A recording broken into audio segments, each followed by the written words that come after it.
Dr. King's legacy is very, very strong today. You know, he was one of nonviolent and a very, very important person in the Civil Rights Act during that time. And his legacy is always about, it was always about love. And that's what I try to do through my music around the world, just bring love and unity through harmony through everyone. And without Dr. King, I'm not sure where we would be today. A very important figure in American history. Dr. King, what he meant to me growing up as a man was that he was very brave to be able to take on such a big task, to move the nation forward with everybody with equality and everybody being treated equally and throughout love. So to me, he just was a man of pride, and he wanted to do the right thing, and he died for that, so everyone can be treated with love and respect and equal. And that's how I want to live my life, treat everyone with love and treat everyone with equality and make sure that everything is just good as people. My first memory of Martin Luther King, I think I was in elementary school, and they made us watch the I Have a Dream speech.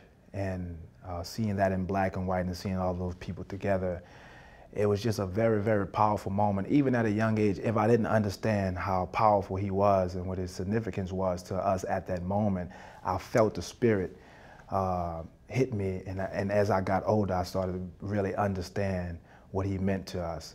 Without Dr. King doing what he did and believing in what he did, things would probably be much different. So we needed leaders like him during that particular time to fight for the rights of the people so we can all be treated and end legalized racial segregation.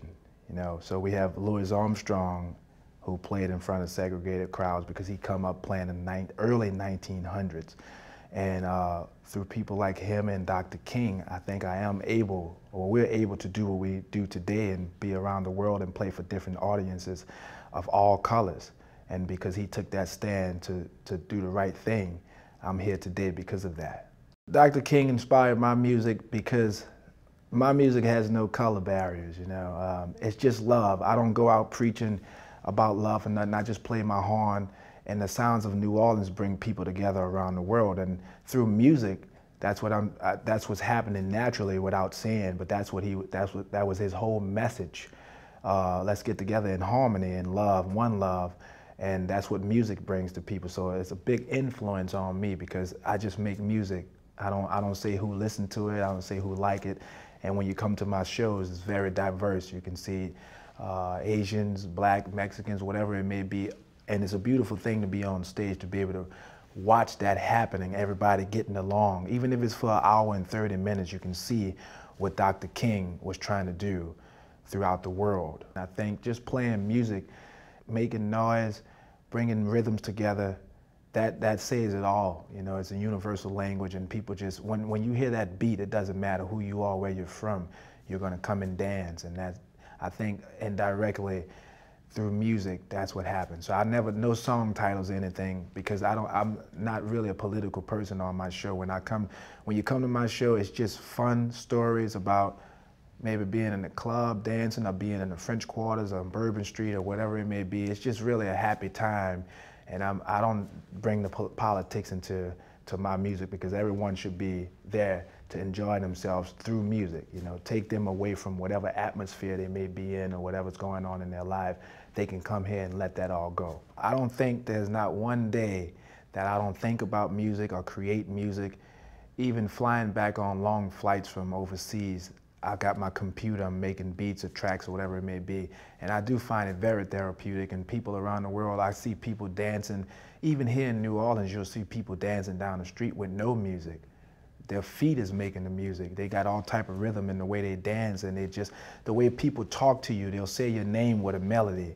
So it's a very, very important aspect of life and a component that we need. I think music is so powerful because it's something we can feel and we can't see it. And when you can feel something, that's the spirit speaking, to where we all in one, you know. So when music brings people together and we can dance, and I don't know what the world would be without music. It's very, very important, you know. All types of music, if that's punk rock, if it's country, whatever it may be, you can always find some type of thing to hold on to in styles of music that people love. And some of it is unexplainable. You have to be there. His legacy resonated for 5 decades because it's still very relevant today. You know, things that's happening today.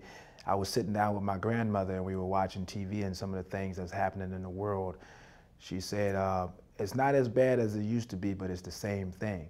And she's 80-something years old, so for that, for me to hear her say that, she can always go back to Dr. King and his message of what he was trying to do.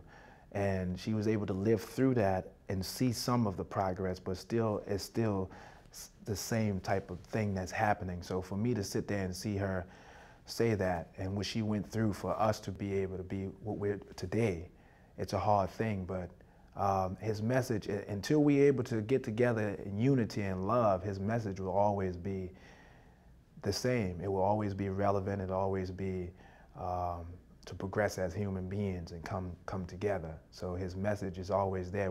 That message is timeless, and that's what we need. And we needed him to be that point, the vocal point for us to make that happen. So until things change, it gets better, his message will always be the same. I'm not sure what Dr. King would think of today, because some of the things are still happening. It's just like a repeated history. And I'm not sure if he would feel let down that whatever he did, that he tried to do, but this is what he fought for. But I think there's some small progressions that's happening, but it's still not there. But if he was here today, I think he would still have the same message until he wasn't able to say it again. I'm very, very blessed that Dr. King was brave enough to move forward and take that on and lose his life and sacrifice for the right thing, because we do have some progressions, and we're very thankful for him and the people during that time to stand up for that and give us a better platform to base ourselves off as people. If I could say something to Dr. King, first of all, I would thank him for being as brave as he was to take on that leadership during the civil rights movement, and the way that he did it with nonviolence. I would just be all praise to him, to thank him for understanding that someone needed to take that task to be able to move things forward. And I would tell him that I understood that he knew that he was fighting a long fight for me today and for other people and every American and people around the world. I would tell him that I understood that, and I really appreciate him taking that stance to make things better in the world and do the right thing under one love. When I watch videos of Dr. King speaking, it's almost as if you're at a concert. You know, sometimes you can watch James Brown and he can sing a certain note and somebody will pass out or they'll feel a certain word. And Dr. King was the same way through his ministry. And he had a way of exciting the crowd and being emotional enough to where it was genuine so they can feel it. And when something is that genuine, no matter what you're doing, if you're speaking or playing music, it'll have that effect on you. I'm direct influence of the city of New Orleans, and everything we do is about feeling in music. So I'm just carrying that on through music without speaking about it. But it's basically the same thing, the spirit and the music. And when that whole thing just takes over your body, and you can't run from it. No matter who you are, you can't run from that feeling. I hope that I can influence the next generation or future generations through love and music, and just let them know that we're all one. And music brings unity, and if we can act in harmony around the world, it'll be a much better place. And always do things out of kindness of your heart and through love. And with that, I think we'll be okay if we can just keep that passing along through generation to generation. I think my great-great-great-grandchildren will be able to have a better situation and feel the love a little bit easier than we do.